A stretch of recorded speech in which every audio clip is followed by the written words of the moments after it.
This is a blog for Monday the 22nd of September, Jazz.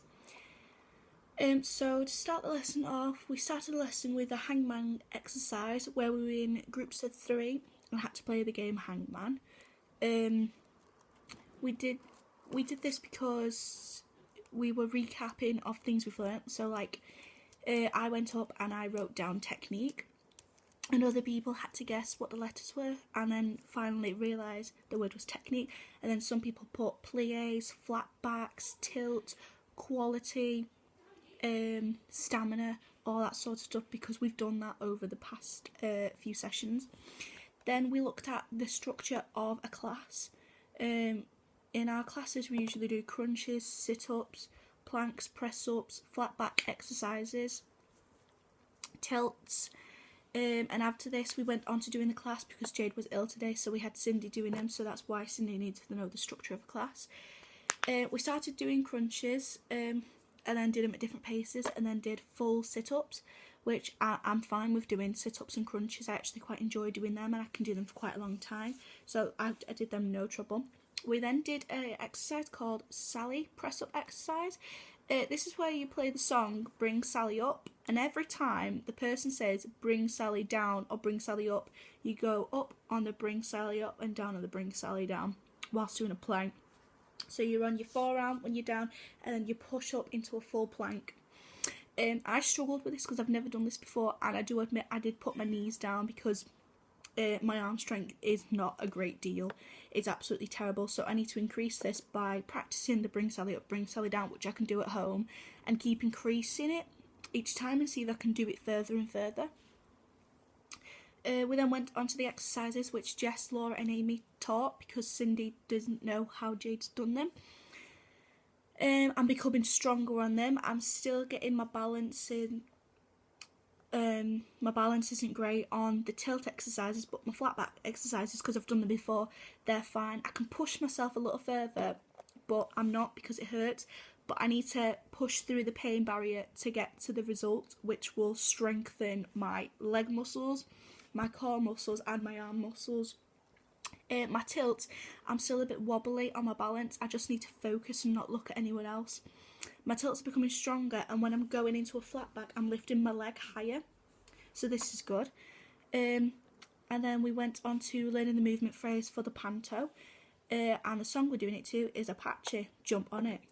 The piece has elements of Native American dance and African dance in it, which is important as because in the scene we are Red Indians, so you need to have elements of the context in the piece, otherwise it's just going to look random and like it doesn't fit. So Native American dance would usually be performed as a religious ritual or like sacrificing ceremonies. The dances will be performed in a circle around a fire, around the sacrifices being given to the gods, or something along those lines. The movement's specific in the dance, and there's the dance would be done to portray what they were showing. So like if they were praying for water, they'd do movements up to the sky to pray to the sky gods. When looking at the dance, the one we're doing, we can see within the choreography that Native American elements are in there. So an example would be, we do that and have our arms up and we go around in a circle. So it's like we're going, because that's what, if you think of an Indian, you think of that. Yeah, like in the circle, we'd be going round the rest of our tribe, round a teepee, round a fire, something along those lines.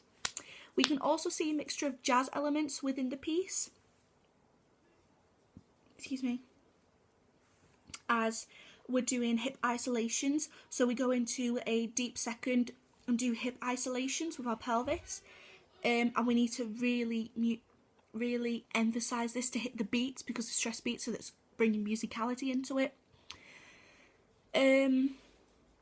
My strength of this session was I knew the flat back exercises and tilts, so I know them now. I'm getting stronger at them. I enjoyed learning the panto choreography as it's to a song that I like that's associated with comedy, so I can really explore my facial expressions, because in panto you're really facial. So I'm very good with my facials. I'm very good at performing within the face, so I can really test this out and experiment and stuff with it. My weakness was I didn't fully commit to movement. So when we're going around the teepee or the fire, there's a pulse here from your core. I wasn't doing that because, all honesty, I didn't know how to do it and I was struggling with the movement. But I need to practice more with isolation. So we're like isolating the hips, you can isolate the torso. So I need to do that. My target is to rehearse choreography and refine movements so I don't forget the choreography and I can continue developing on the movements, getting them really technical and really performing them. That concludes this blog.